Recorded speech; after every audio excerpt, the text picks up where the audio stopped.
Hello, friends. It's Ash. And Elle. And we are still Lobby Cosplay. And this is Shit Cosplayers Say. Boy, it's been a long time since we've recorded. Hey, guys. Guys, gals, non-binary pals. Good to talk to you. We're bringing you one of our Con News Tonight episodes here with a lot of really random shit, frankly. Yes, that should be the title of this episode, is frankly a lot of random shit. That would be very accurate. Yes, but that's okay. We do have an exciting update, though. We have confirmed that we are doing a live show at Anime Fusion 2021. Yep, so if you are in the Minneapolis-St. Paul area, come see us. Or if not, you could travel to the Minneapolis-St. Paul area and come see us. This is not a ticketed event, so it is first come, first serve. We don't know if it's Friday or Saturday evening yet. We are unaware. TBD. TBD. However, if you have not been vaccinated yet, you should probably get on that, because one of the COVID mitigations that they have is they require you to be vaccinated if you can't be. And you also have to wear a mask, so do it. Despite the fact that we've taken a really long time to record, not a whole lot has happened. I'm still working on Oogie Boogie. I mean, that's fair.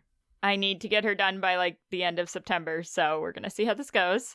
I've had a lot of adventures in dyeing with coffee and tea. I mean, that's always a good time. It is and it isn't, because sometimes it doesn't take and you have to do it multiple times, but you know.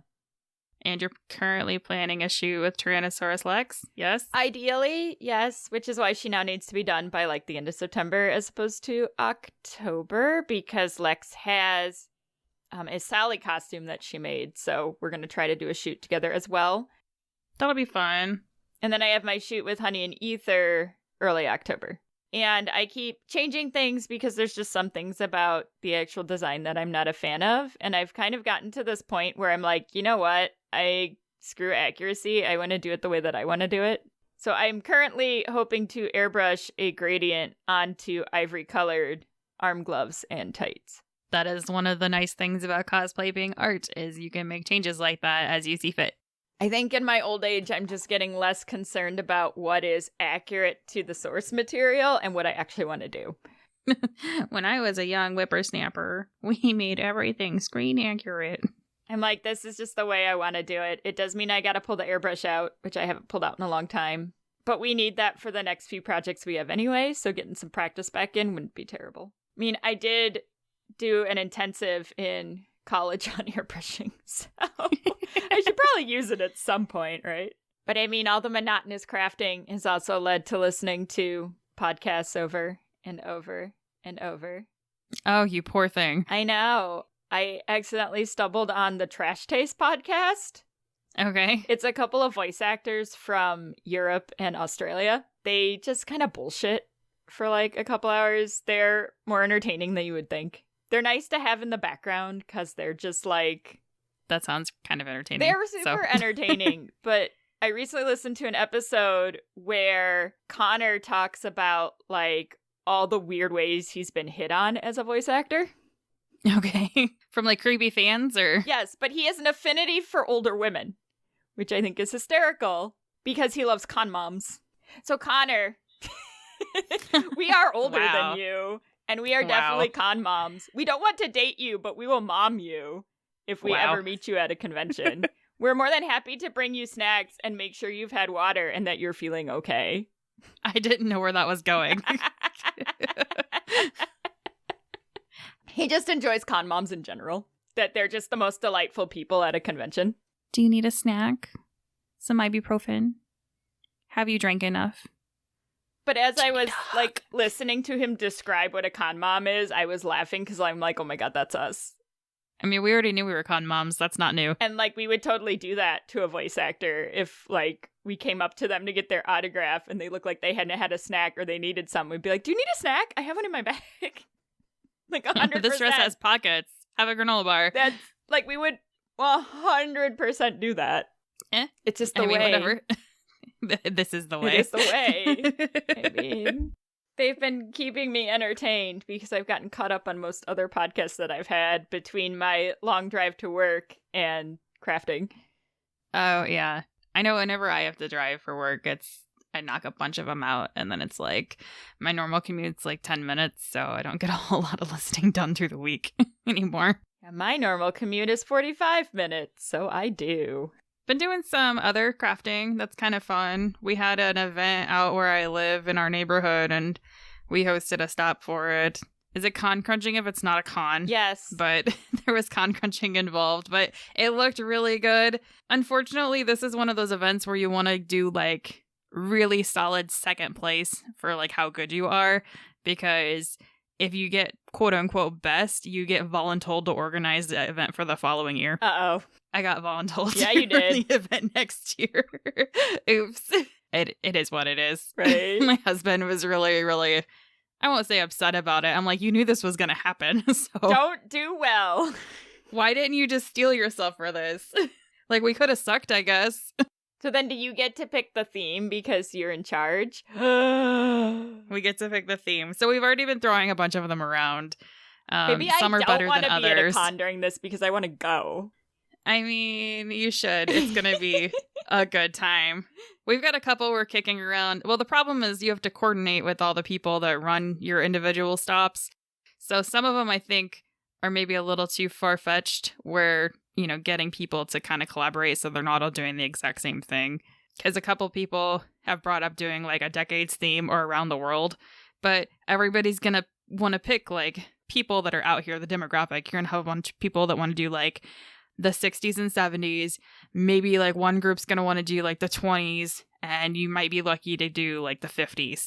Let's do the 90s. But everybody else is going to be totally ignoring the rest of the decades. And it's like, well, that's kind of boring. But there's so many other fun, like you can do the 80s. The 90s has a lot of shit. So we've got a couple that we're throwing around. One of them was doing like a carnival, like boardwalk theme. So you've got like those like super stereotypical like carnival circus games, like where you're throwing the darts at the balloon, or like the totally rigged basketball hoop, the shooting the cups, ring toss on bottles, like really stuff cute. like that. You could do like a fake goldfish like scoop, like get plastic goldfish and put them in the water and you can scoop them. You could do the goldfish scoop. Well, and then for the favors, because usually a stop involves a game, a beverage, food, and sometimes a favor.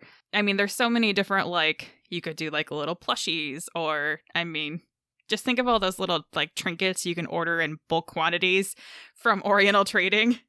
Well, and then all the food, like how many fair foods are like super easy to fix that you could just like get in bulk and be like, here's your like mini corn dog or whatever, funnel cake. Well, and it's super open-ended, so you won't get a lot of doubles because it's such an open-ended concept. Yeah, and I think that one would be the easiest for other people to pull off. Because I have to remember that not everybody's going to go like as extra as we went this year, and making it easier for people is going to encourage more people to participate and to host a stop. Because you can even offer up like examples of suggestions for things for that, which is really easy to do. So that's kind of where those are like our top two right now. I like the carnival. That's cute. But we have lots of time still. Yeah, because it's not for like another year, so. Yeah, I mean, it's the second weekend. It's the second Saturday in August. We've got plenty of time. Well, and the other thing we talked about for doing with that one is I wanted to make, you know those like old style circus posters with like the strong man and the bearded lady? Yeah. I wanted to make like some like photo props of that where you can, with the cutouts where you like go stand behind it and you got like the fake muscly arms. Yeah. I'm like, this would be amazing. We'll pull the airbrush out. We'll just make them. We can just make them and just, you know, set them up so people want to go take pictures in front of them. So does that mean that you have to have the sideshow where you have all the like the mermaid and all the like? That would be hysterical and I love it. I know we could find some. We have enough friends that like performing that we could probably the fortune tellers and the please the mermaid and the acrobat and we probably have enough people in our repertoire that if they all wanted to come down and party with us, that could totally be a thing. Guarantee you we do. I know. It's it's definitely crossed my mind. As long as they don't mind hanging out with like a bunch of random drunk people all day. I mean, I feel like a lot of our friends do that for their Anyway. other gigs. I don't think that would Yep. be out of the ordinary. but yeah, no, that has crossed my mind. So, well, and currently I'm planning baby's first Halloween. That should be good. It's adorable. Yes, I'm pretty sure I got the hubs convinced to do family cosplay, so it's gonna be good. I get to do family cosplay by proxy. Yes. You could do family cosplay by proxy. Did you watch the Olympics at all this year? I did not watch much of it. I didn't watch a ton of it, but I do love, and it shouldn't surprise me since the Olympics were in Japan, I do love the amount of nerddom that showed up. So for those of you who live in a hole, the 2020 Tokyo Summer Games kicked off on July 3rd and concluded on August 8th. My favorite three, and there might have been more, my favorite three things that showed up were Uzbekistan, their rhythmic gymnastics team, wore Sailor Moon themed leotards, and performed to Moonlight Densetsu. The artistic swimming duo from Mexico wore Avatar, the Last Airbender themed swimsuit, Tui and La, the moon and ocean spirits on the front. They had the nations symbols on the back for the four elements. And then maybe my oddly favorite thing, because it just seems appropriate, is the Dutch competitor for men's windsurfing shaved his head into the shape of an arrow, dyed it blue, and then took gold. I did not see that one. Yes. That's so amazing. Badlow is his last name, but totally had this Aang homage going on with his hair. That's fantastic. And then he took gold in windsurfing, and I'm like, this is appropriate. I love it. Good job, Tokyo 2020. Right? Ish. 2020-ish. They're definitely doing better than the cosplay community right now, so. Oh boy. Yeah, so cons just came back, right? Yeah, for the most part. Yeah. I mean, minus, Florida Man had Anime Con and all that. Right, but cons have only been maybe back for 2 months at this point in the United States. And there's already been so much drama that we could not put everything into this episode. Pearl clutching. It's just so out of shocked. control how much drama there has been between, gatekeeping and that's mine and cons doing weird things, and it's just out of control. People are getting super possessive of conventions again. So what you're saying is they're taking all the drama that would have happened in 2020 and the first half of 21 and are trying to jam it all into the last half of 21. That's kind of how it feels. It's we didn't get enough of our drama because we didn't have cons, so now we've got to smash it all into the beginning. There's a lot of it's almost a feeling of desperation for people who in particular are trying to make this their, career, trying to make sure that they're first and getting to the guesting spot, the attention, the, whatever it is that they feel like they need right now because cons are opening. It's just getting a little wild out here. Yikes. Remember, we are all just nerds in costume, even if you are getting paid for it. Yes, we are all just nerds in costume. Can't we all just get along? So instead of dwelling on that, we are going to talk about one of our favorite things, which is international cosplay competitions. Let's do it. And we're going to start with the Crown Championship of Cosplay, which is no longer called the Crown Championship of Cosplay. Now it's called the, Cosplay Central Crown Championship of Cosplay. It's a Cosplay Central Crown. People are losing their shit. So we're going to break it down for you as to why they're losing their shit. So Euro Cosplay and Crown Championships got together and had a baby. Basically, yes. ReedPop also owns the conventions that do the Euro Cosplay Championship, which is a solo competition of craftsmanship and performance that only occurs in Europe until now. So right now, the ReedPop conventions that are running, so NYCC, ECC, and SuperCon, which just passed, are doing the prelims for the Crown 2022. C2E2's prelim for 2022 will not occur until C2E2 2022, which is also where the finals will occur. For the US. For the US. No one knows when C2E2 2022 is. Nobody has any idea. I looked on the calendar and I looked at McCormick Place website. So you have 27 potential weekends that are currently open for the North and South buildings at McCormick Place. We know that it has to happen before October because MCM London happens in October, which is where the international finals will take place, where they basically combine the US and the European final into one big final competition. Yeah, so like usually it's the weekend before Halloween is typically when MCM London is. So anytime before that, hypothetically, could be C2E2 2022. Now, I do believe they are going to go ahead and try to do kind of like what Crown did before, where they bring in partners from all of their other countries that they run things in. So, I mean, it's not going to be just Europe and the US, hypothetically. They're going to open it up to everybody else, too. Euro Cosplay, wherever my thought was, it ran off. It isn't just Europe and the United States. It's all the ReedPop conventions worldwide that will be running prior to the finals at MCM London. So I think the one thing that Euro Cosplay does that the Crown Championship didn't also was for their qualifiers. They weren't just ReedPop shows. So kind of like how like Hallmat sometimes runs preliminaries and Youmacon or NYCC has run preliminaries for other events. They have other partner events in Europe that are not ReedPop shows that also participate in Euro Cosplay.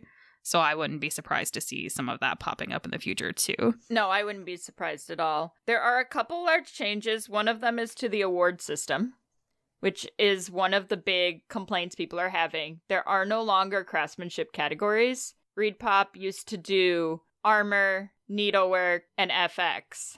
And I believe Larger Than Life was also C2.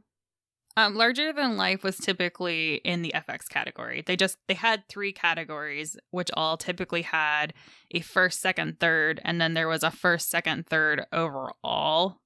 So you'd have, 12 winners out of one show? It has now been changed to first, second, and third place. Period. Period, the end. People are not the happy. End.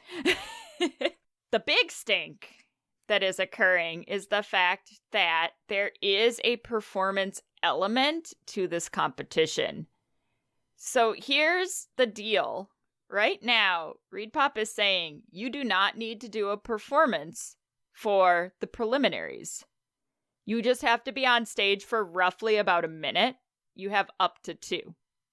And they have been consistently reassuring people, you do not have to do a performance. You do not have to do a performance. However, if you end up being the US finalist, you will have to do a performance at MCM, and you will need a set. Okay, you don't quote unquote have to, but it's strongly recommended because if this is the style of competition that everybody else has been doing thus far, you're going to have people that show up with full sets, and you're going to have people that show up with full 2-minute presentations. If you get up on stage and twirl around for 30 seconds, you are not going to probably place unless your craftsmanship is just out of this world compared to everyone else. So I guess I should say, if you want to win, you may want to take this into consideration that if you get to the international finals, you may need to do this. Just a thought, because you also don't know how much time you're going to have between the US finals and the international finals. Yeah, especially if you are competing in 2022. Because until we get that date for when C2E2 is going to happen, you're going to have no idea what the turnaround time is going to be like. Now, in the future, we're assuming that C2E2 is going to move back to its normal springtime slot where it's in that plus or minus March area, which would give you a good solid 7 months in between the US final and the London final. But next year's kind of a toss-up because nobody really knows what's going on. But we also don't know if this is permanent either. Right. Because they haven't stated if this mad. Is just a solution for the fact that they haven't been able to have preliminaries, or if this is a permanent change. Well, and honestly, there's a lot of people that are kind of upset right now. So it could change based off of what public opinion says. Well, and I can kind of get that. Like, one of the big things that's going to change is Crown is known for those massive, larger-than-life costumes, but you can't do a presentation in a costume you can't walk in. I mean, that's thrown a couple of my eventuality type items out, because this was like the only contest that I wanted to make like XYZ costume for. And I'm like, I want to make a larger-than-life or two costume. I think it would be really fun to do. Chicago's not super far away. I mean, I can drive there, so it's not like I have to take anything on a plane. But it's not really workable in a normal contest situation just because of different logistical ideas. But for Crown Championship, it would have been perfect. But now it's kind of like, well, I can't really do this at Crown anymore, so I guess I'm just going to shelve this project for now. It's called Maybe get to Fan it. Expo. I mean, because that's going to be the new Crown. Because Fan Expo just bought a bunch of Wizard World conventions. yeah, like 6 of them. So stay tuned for how that might work in the near future. So I totally wish, like, we love performance. We do. I liked Crown for what Crown was. yes. Like, it was nice to have a contest like Crown that was heavily focused on the craftsmanship, that was international, and did not require a performance from their contestants. You know what I really kind of wish that they would have done instead? So, like, when we went to the international preliminaries at Youmacon, and I know they've done this at Hallmat in the past too, is we walked across stage once, but we technically were entering into multiple contests at the same time. I wish that they would have done this for this, except then, kept the they could have renamed it so it's not Euro Cosplay, but kept Euro Cosplay the way it was and kept Crown the way it was. You can enter technically into both, but then you play separately. So if you wanted to do a skit, you could go and do a skit and potentially compete in the Euro Cosplay circuit as a finalist for the United States. Or if your craftsmanship was good enough overall, then you could have been considered for a grand championship or U.S. representative for just the craftsmanship portion, which is what people are used to in Crown. Well, and in this case, the combination was done due to lack of preliminaries. So if it were to continue, that would be a great way to do it, which is basically the way that it's done right now. That it was done previously, they were separate contests. They just didn't include the United States. I hate to say it, it gets more complicated. You cannot use any copyrighted materials for your presentation. No music, no scripts, no video, no audio, nothing that is copyrighted at all. So that game music you were going to use in the background, can't do it. Audio from the movie you were going to play that you were going to lip sync to, you can't do it. That music that you were going to edit and do like a parody to, you can't do it because it's all copywritten. Well, and there's a lot of, I think, kind of reasons for this. The big one, I mean, that shows up in my head is, of course, they're going to broadcast this so people can watch it. A lot of the licensing requires you to pay per view. And if they're going to put it on like YouTube or something, there's no way to really regulate that. The flip side of it, too, is that copyright laws vary based on time period and location. So, like, there are some items that are considered free use in some countries that are not considered free use in other countries, just based on how and when different laws were enacted. So, like, there's some, like, Beatles songs that are considered to be free use in the UK because the copyright only used to be, like, so many years on them. They were never free use in America. So, like, if I wanted to use a Beatles song, even though it'd be great for the finals because it's fine over there, I couldn't use it over here. So I'd have to change, like, in between. Well, and it definitely has a lot to do with the fact that they are charging. There's a paywall between that video that they're, because they are doing an online option for the conventions as well. It's so hard to explain. When you go to a show in person, that's considered one view. When the whole audience is seeing that production, that's considered one view. It's a different kind of licensing that you pay for, as opposed to if you're going to broadcast it online. Because that's all considered separate viewing, because it's not one location. You know, maybe if they were broadcasting it for free, they might run into less issues, they are charging a fee for you to be able to view this content, which means they're making money off the content, which means that they want to be paid for that. It really depends on the license, because a lot of licensing, it doesn't matter if you're posting it for free or if you are charging somebody for it. A lot of that has to do with the owners themselves who own the intellectual property, which isn't always the person that originated the property. So, like, you're going to have big corporations that are going to probably own most of your music rights versus the individual artists based on how their contracts were written at the time that they recorded it. So it's just something that is just an added complication, since for most contests this does not come up, but I've only really ever seen it with Comic-Cons, so I'm not quite sure what the difference is. I mean, my guess is because they don't want to pay for some of those music licenses either, that blanket licensure, that could be part of it too.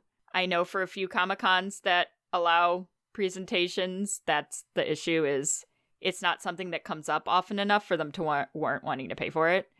I'm going to guess that's also why the cosplay contest from C2E2 2020 has never been posted. Could be. Because they don't want to get slapped with copyright on YouTube or something. Could be. Because I have never seen my performance. So, nope. Even though they had mentioned there would be video. And they are a bigger company that's not like a not-for-profit, so like they have more to lose. Like, I'm sure there's a lot of moving parts to this that we can't understand. Let's be honest, if like Joe Schmo Tiny Anime Convention does it and doesn't get caught doing it, like nobody, like even if it's technically still illegal, nobody cares.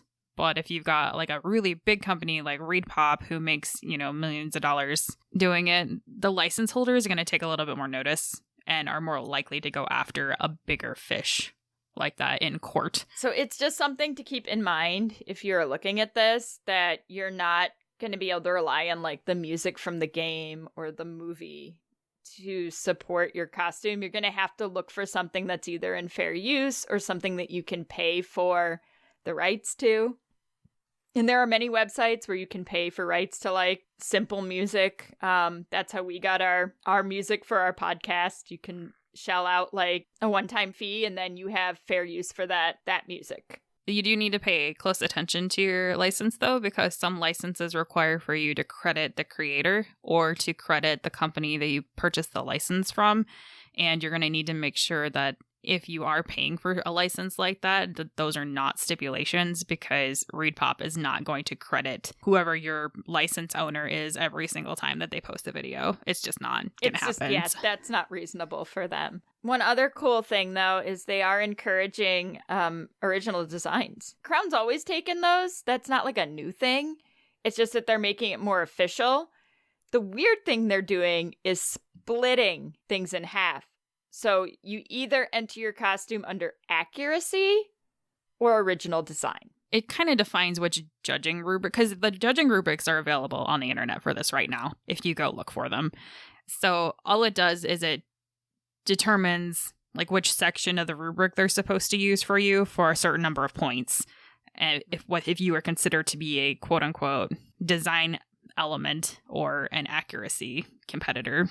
I think what they're going to find, though, is there are going to be a lot of costumes that fall in the middle, where they are based off of an existing design, but there have been modifications and changes made to either enhance the design or make the design more wearable, usable, etc. Because I always think about Oogie Boogie, because that's what I'm working on right now. If I did her exactly the way in which she appeared in that picture, she would not be enough to enter Crown. Like, my bugs aren't actually there. You know, if you think about, like, Oogie Boogie from the movie, they are. But, like, they're not actually there. But they're a really neat and interesting element to this costume. So it's like, right, depending on how those judges define accuracy, they could actually take points off from my costume for enhancing the costume, which makes no sense. And the rules read that way, but I don't think they would actually do that. Like we've talked about before, judging is subjective anyway, so it's really going to depend on who those particular judges are in that given year. Yeah, it's just going to be interesting to see how those judges interpret that information. So I guess we'll see. I mean, the big question everyone's asking us, because there's a performance element, is one of us going to enter? I don't know. I don't That's know. like too far in the future. We Yeah. don't even know when it is. I mean, our problem is we still have ICL to do. So watch, they're gonna have C2E2 the same weekend as Japan weekend. I'm just kidding. I don't really know that. Well, because the other But- problem is in the like highly unlikely event that one of us won, MCM London is literally 1 month after ICL is likely to be. I see no problem with this. Gonna go to Spain and then turn around 4 weeks later and go to Europe. Honestly, on the like very slim chance that would actually occur, like I feel like that's a you worry about it when it happens problem. Oh, yeah, because it's highly unlikely. I mean, it's highly unlikely given what Crown typically is and what we would have available this year that one of us would be one of the people that won. Like, that is highly unlikely, yes. Now, would we enter for SNGs if we happen to be a C2E2 anyway? Well, let's see. We like performances, we like competing, and we like C2E2 as a con. There's a chance. Maybe. We have no answers for you right now. Yeah, we're not going to know the answer to that until we know when C2E2 2022 is. We definitely submitted stuff for C2E2 2021, but we're not going to know about that until the end of September. Yes. So we're just sitting here waiting patiently. We still have a couple weeks before, because by the time that this airs, the panel submissions would have like just closed within like the last week or so. We're still waiting with all of you. Yeah, we'll be to waiting find out if we're going for a while. We have a room. I mean, we do have that's a half room. the battle, right? We're probably not going to come at this point if we don't have any programming. I mean, COVID, no contests. You I know, mean, it's right before Christmas. it is right I before mean, Christmas, so you'll know when we know. We'll shout it from the rooftops and all that. So another change to competitions is the Ultimate Cosplay Championship is going live at Holmat. That should be interesting. I mean, I like their online format they did the last, 2 years? Yeah. So if you don't know, this was a contest that was started by Talk Customs and his crew. It was Talk Customs and Hoku Props. So Talk Customs and Hoku Props started this as like a big online crafting competition, very much like an online version of Crown. It's been kind of known as being more armor heavy than anything else. But they did everything online. So all the judging was online. All the judges are online. The presentation was online. They are now going to have one happen at Holmat. But there's a really weird catch to this. All the judging is going to have been done online before the convention. But in order to win an award, you must physically present at Holmat on stage. That's weird. Yeah. All the judging's being done online. But in order to be eligible to win an award, you have to physically be at Holmat. Because, see, one of the things I really liked about the Ultimate Cosplay Championship was it made a large international competition accessible to those who cannot afford to travel to these large conventions to physically be on a stage. Right. So if you're not even going to get judged in person, why are you making them come to the convention? It's really strange. So, yeah, in order to be eligible to win, you must cross the stage at Holmat. Now, they'll be eligible to enter. I believe they can also cross-enter and do the Holmat's other competitions that they have. Yeah, I don't know how I feel about that. Yeah, I don't know how I feel about that either. I mean, I'm not going to Holmat, so it doesn't really matter, I guess, but... Yeah, I mean, I can think of a lot of reasons to do it this way, because financially, the Ultimate Cosplay Championship doesn't have to do anything with hotel rooms, badges, travel for their judges this way. Mm-hmm. They just have to pay for whatever awards they're going to give out. Maybe that Holmat is sponsoring those awards, because that is typically what happens when a convention takes on a competition. They then sponsor the awards for that competition. So financially, it's like a smart way to do it. But as a competitor, I would kind of be like, this is weird. You know, you just judged me virtually. I'm expected to come and walk across this stage. So as a competitor, unless I was entering one of the other contests, I don't know if I would do it. Right. I mean, because unless you're already going to Holmat, then it doesn't really benefit you. No, so it'll be... If you're going, it's great. But if you're not going, it's kind of like, okay. So it'll be kind of interesting to see what that ends up being like. I don't know if they're just trying to test out their format in person or what the deal is, but it'll be interesting to see what it turns out to be like. I think it would be more exciting if the judges were physically there, but I can also understand financially why you might not want to do that. Also pandemic, which could be a large part of it, is they don't want to actually have to travel there to deal with the pandemic. You know, they were probably hoping that wasn't going to be a thing at this point. As we all. But it'll be interesting to see how it works in the end of it all. Speaking of virtual competitions, WCS did a video contest. They did. Sure did. And for those of you who don't follow WCS and are not huge junkies, we're going to make you listen to this anyway. I guess you could skip ahead a little bit if you don't want to listen to it. So this year, just because of the state of the world, they went ahead and they took everybody that had been selected for 2020 originally and pushed them back again, because originally they were selected for 2020. They got pushed back to 2021, and now they're pushed back again to 2022. So those people that have been kind of just waiting in the wings for their opportunity to compete in person are still going, hopefully next year, to Japan to compete in person. However, WCS decided to go ahead and do a video contest, which I know GCOF's done a couple of these already, which is pretty cool. You had to create a video, and you could get some help with certain production aspects of your video. You just had to credit it to say what you did and what you didn't do. So similarly to past years, there were qualifiers for each country. Some places had lots of people enter. Some places had just a couple. I followed a few of them, and it was really fun to see like cosplay in just a little bit of a different light, a different medium where it was presented. So I bought the virtual ticket for Anime Expo. It was super cheap. It was a donation to a charity in order to watch the contest when they posted it. And it was fun. I think we had maybe 7. I probably totally butchered that number, but maybe 7 entries total. And we knew people in about half of them.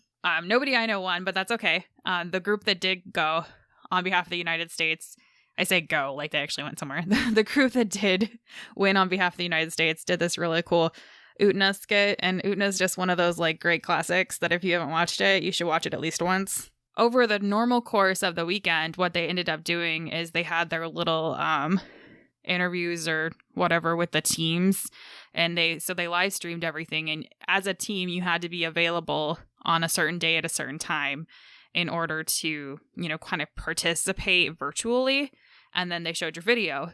So they did that, and they had them broken down into performance groups so everybody kind of knew when they had to be awake, since of time zone changes obviously from country to country. And then the following day they played all of the videos and then announced the winners.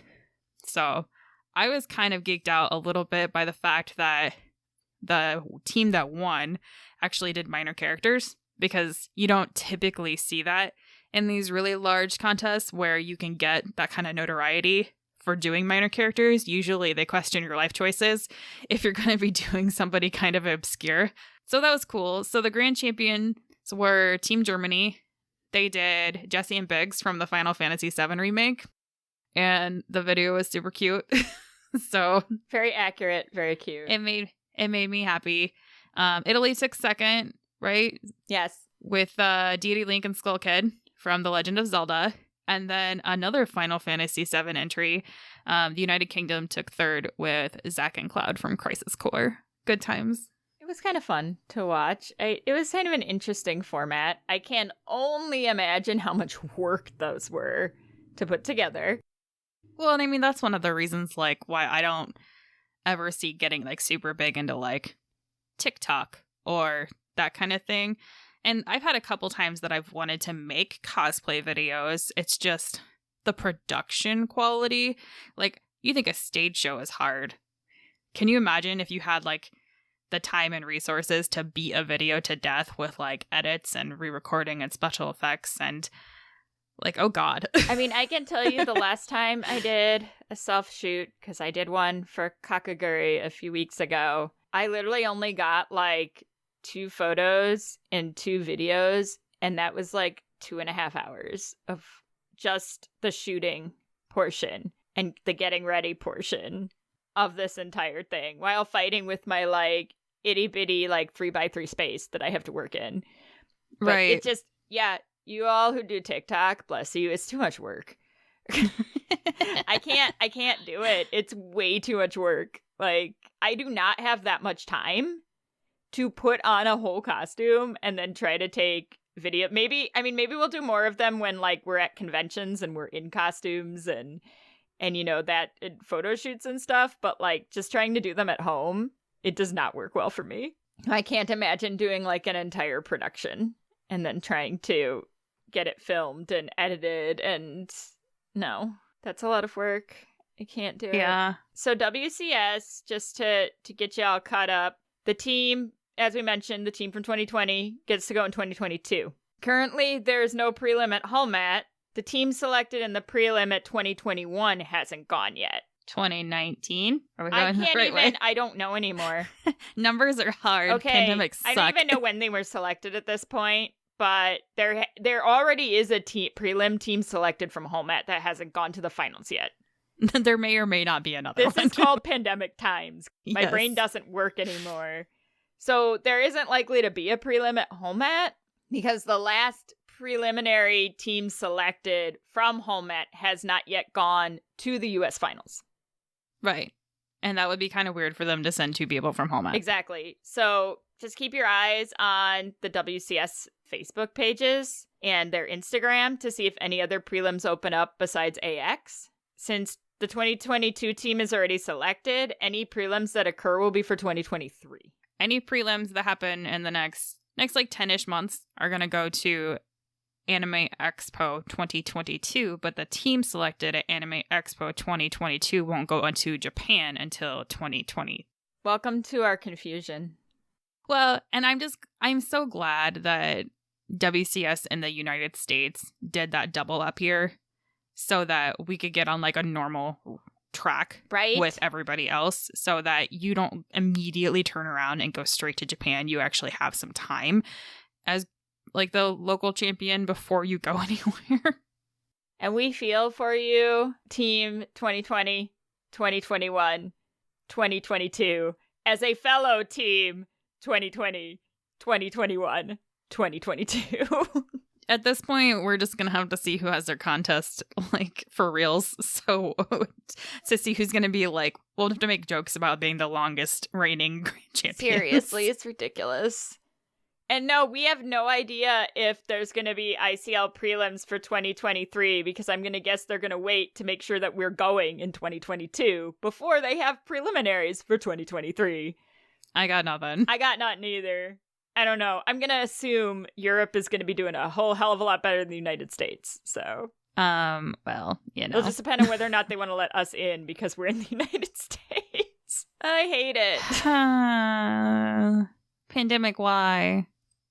So I know we mentioned that there's been a lot of drama, and we're not going to call any conventions out specifically, but there has been a lot of drama around contests. And I just... Boy, howdy, we could, though. I know. So I just want to mention a really wonderful video that I saw that gave a really clear picture of how conventions work and how the process of competing works and how judging works. And this video is by Brown Sugar Outlaw, and we'll put her Instagram in the show notes so you can find her. But she does a wonderful job at illustrating the balance between the contest being about who shows up and what the judges can judge, and how unhelpful backseat judging actually is. I cannot say what she said better than she did, so we're just going to send you her way. Also very talented cosplayer, if you do not already know her. But yeah, I mean, if you've already got somebody that has a good voice for talking about an important topic, use their voice. So now we're going to get to some more of the fun and ridiculous things that have occurred in the community since probably the last couple of months. And we're going to start with a Nazi found at Indie PopCon. Good lord. Now, Indie PopCon was one of the first cons to come back into play during this, third, fourth round of the pandemic at this point? All right, so like the Cliff Notes version is somebody showed up as a character from a Call of Duty game, but like legit showed up in full uniform, including the red armband with the swastika on it. Not enough was done soon enough to take care of this problem. Because common sense would dictate that you shouldn't wear a costume that is super offensive to a certain population. Like, how about just not be a Nazi? That's a good one.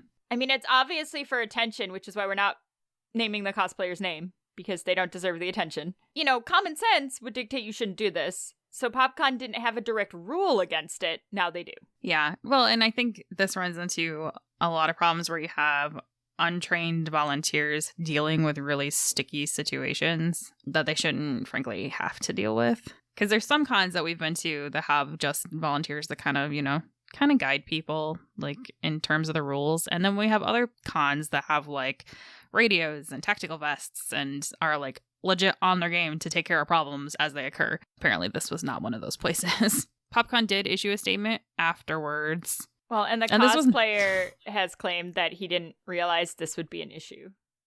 My understanding is that this particular person also wore this to their high school at some point, and I'm like, you cannot tell me that you didn't know that dressing as a Nazi is a poor choice. They've worn it to other conventions, too, so it's not a first-time offense.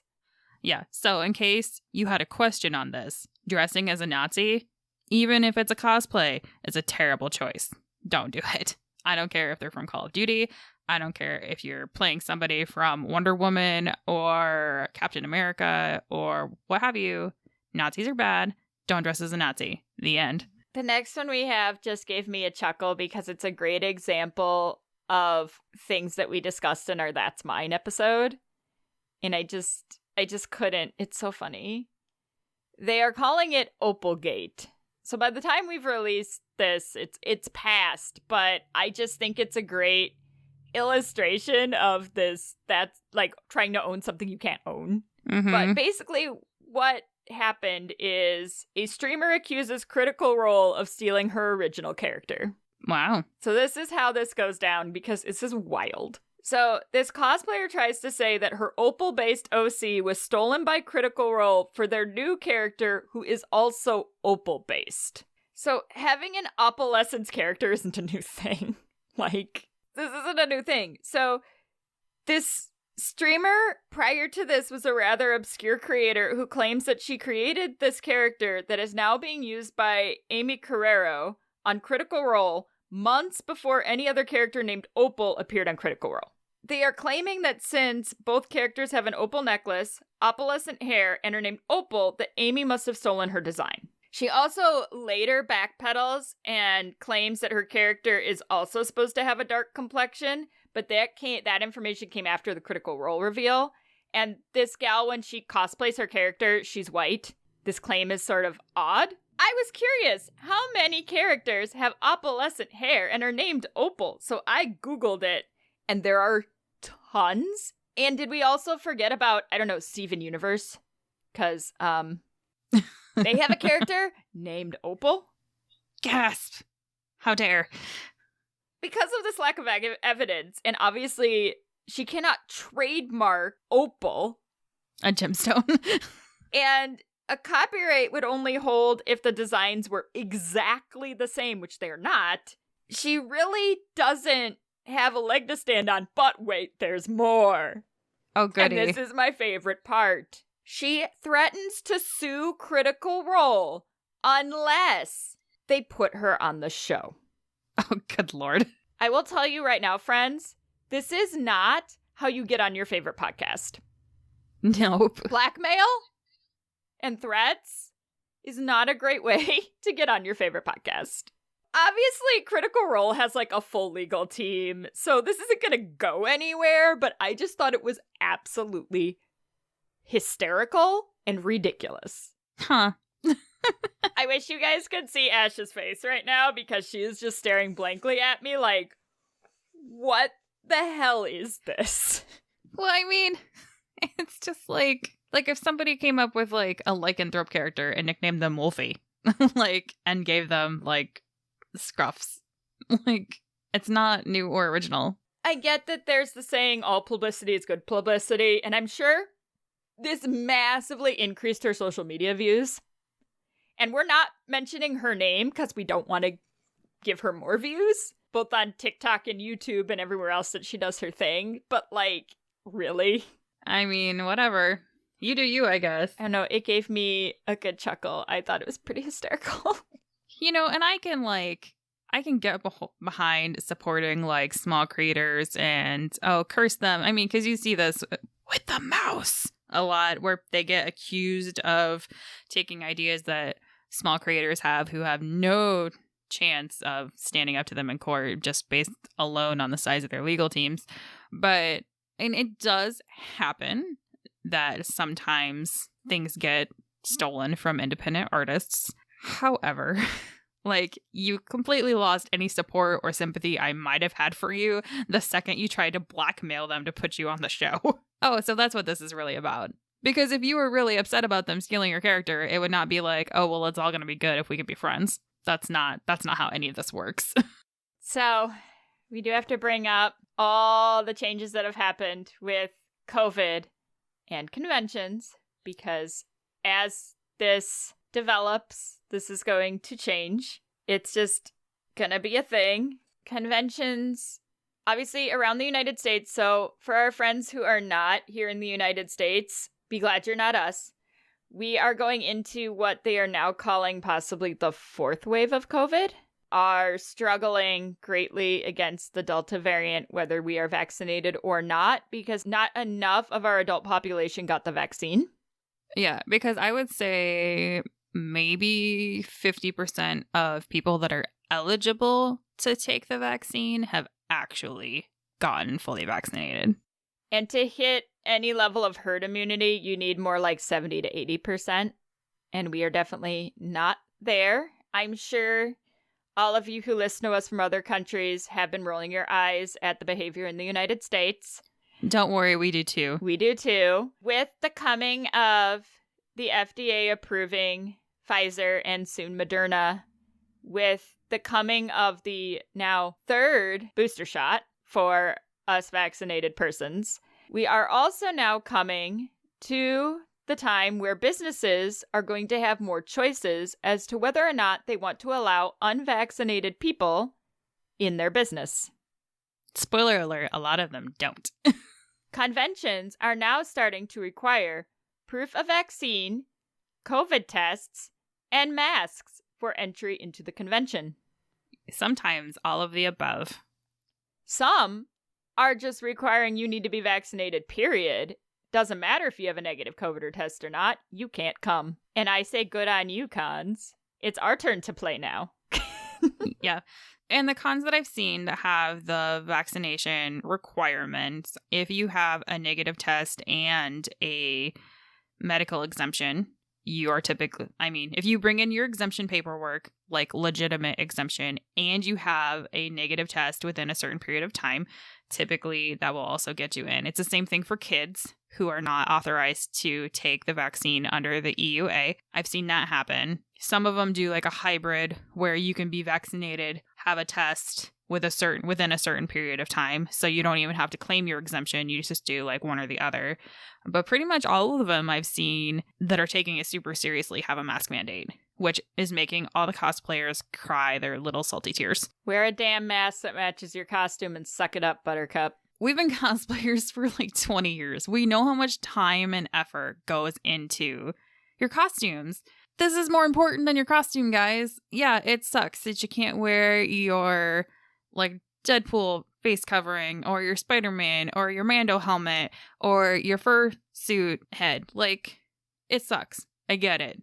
Public safety is not less important than your costume. I think that's what people aren't understanding in general, is that public safety is not less important than your own desires to do a thing. Like, no business owes you the ability for you to participate in their business. If you made a decision that prevents you from participating in an event, that is the consequence of your decision. Right. Cons and cosplay are a luxury. They are not a human right. So if a convention says you cannot come to our con unless you've been vaccinated, you have two choices. You can get vaccinated or you can not go to the con. If a convention says you have to wear a mask and you cannot wear anything that prohibits us from being able to see your mask at a distance, you have choices. You can wear a mask or not wear the cosplay. Like, they do not have to cater to your choices. Right. And you saying that you're going to wear a mask underneath your fursuit head or your Mando helmet or whatever, you can't prove that, though. They need to be able to look at you from across the hall and say, yes, that person is wearing their mask and they're wearing it properly, snugly over their nose and chin. If they can't do that, then they're not able to enforce their own safety requirements. It's not about you. It's not because they hate Mandalorian cosplayers or that they hate fursuiters. It has nothing to do with you specifically. Just follow the rule or don't go. I don't even know. Like, as a therapist, when you graduate and you take your license, one of the things you have to agree to is to do no harm, right? Well, it's gotten so out of control in my area that I actually have to take into consideration what I do in my personal life, so I don't give COVID to my clients, because my clients are too young to be vaccinated. I am dealing with the consequences of other people's choices, and it is frustrating. Well, and I think that's just what is so taxing about this whole situation that we're finding ourselves in now anyway, is that you can look at some countries in the world who stayed home, socially distanced, wore their masks, did all the sanitizing procedures, got vaccinated when the vaccine came out. They're doing great. And then you look at places like here, where you've got people who turned it into a wholly political statement, say, you know, screw you, government, we're not going to do what you want us to do. Because apparently it doesn't matter that it, you know, could keep your neighbors from dying. Get your vaccine if you are able. Wear your mask. Like, just do it. The good news is, by the time that this episode comes out, Pfizer is probably already fully FDA licensed. So if you were waiting for that before you went and got it, congratulations. You don't have to wait anymore. Well, and there is a good chance that children over the age of 5 will be approved by October. Nice. So that will be good, since almost all of my clients are in that age range. Yeah, it's just kind of ridiculous, and I'm kind of over it. But that's why we're also looking at conventions that we feel will be safe and will prioritize the safety of their attendees for the foreseeable future, since we have no idea how long this is going to last anymore. I'm ready to get my 3rd jab. Give it to me now. I have to wait till October, but I want it now. Well, and they've actually already authorized, so they're not calling it a booster for people that are, like, immunocompromised. Yeah. They're just allowing you to get, like, a full 3rd shot if it's been at least 30 days since your 2nd shot, if you fall into that, like, appropriate category. But yes, for everybody else in the US at least, they're looking at getting boosters around 8 months later.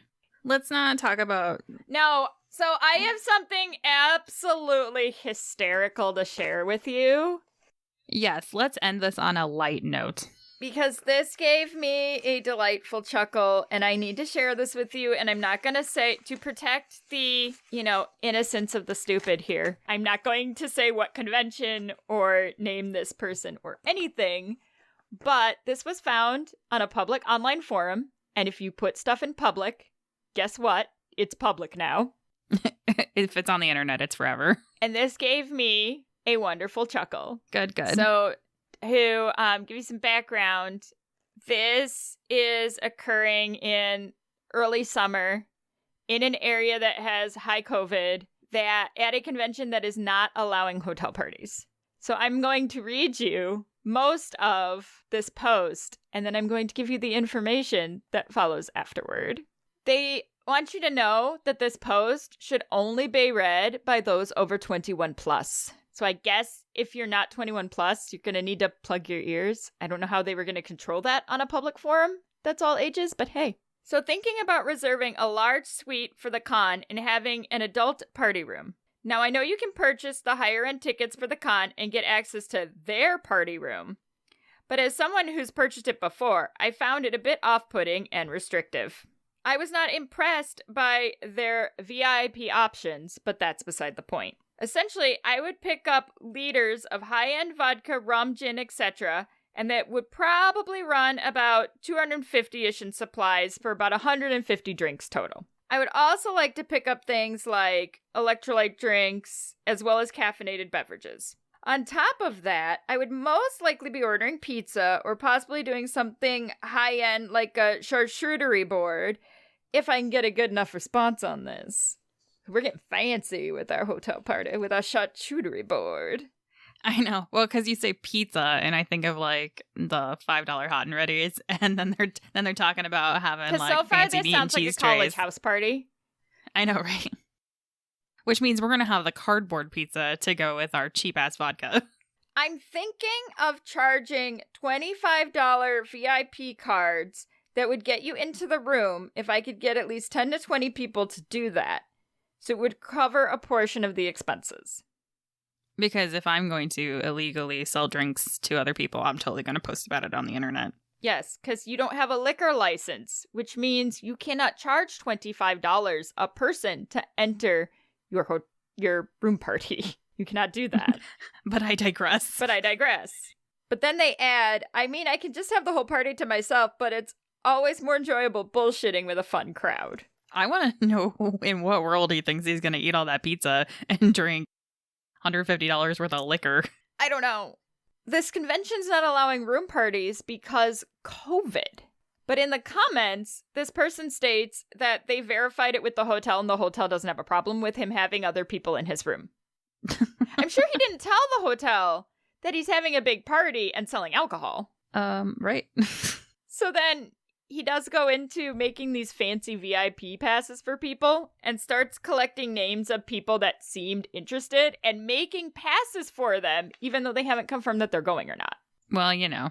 So it just starts creating, like, gathering these names and creating passes and counting them like it's going to happen, and keeps going on about, like, all this huge stuff about what he's going to do for this party and how awesome it's going to be and all these things he's going to have. Best laid plans. And then someone asks him, how did he get a suite at the Con Hotel? Because the Con Hotel doesn't use suites for guests. They're all reserved for other things. For the con, yeah. And it turns out that he booked a hotel by the same company 40 minutes away. Yeah, totally different town. Completely like you have different to drive, town. 40 minutes away. Drive down the interstate through the void of fields and such, because of course this is the Midwest. I'll just transfer my suite to the correct hotel, and it's like, dude, you can't do that. It doesn't work that way. But my favorite comment was, maybe you should use the money you make to pay for a bus trip to the hotel that you booked. Mic drop.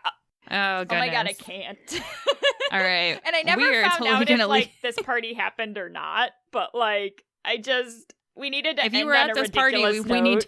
we need to know. Send us a follow-up. Like, how do you not check to make sure your hotel's in the right place? Yeah, it's not like it's even in, like, one of those cities that has a lot of the same hotel. They're in two different cities. It's also not a city that this convention has been in for literally, like, 10 years. So It wasn't that mistake either that, like, the con had moved and it was in the previous place. No, this was like, this con has not been in this particular city for like 10 years. You know, what that probably happened was that they went on to, like, the website and tried to book a suite. And some places, if you're trying to book a room for, like, too many people or a type of room that's sold out, they won't even show you the hotel you're trying to look at, and they'll just show you the next closest one. And they probably just booked it without checking the address or the name. I mean, it was likely impulsive. But anyway, we're going to leave you on that fun note. Yeah, that's our fun little good times story for the end of our con news tonight. So, wear a mask, wash hands. We love you. This is Ash. And Elle. We're Lovey Cosplay. And this is Shit Cosplayers Say. You've been listening to Shit Cosplayers Say, an LVC production. You can find us on Facebook, Instagram, and Twitter at Podcast SCS. Our website is lavicosplay.com. Have a fun, crazy con or cosplay-related story, absurd cosplay question, or just something in general to share with us? email us at podcastscs@gmail.com. Thank you for listening, and remember, just because you can doesn't mean you should.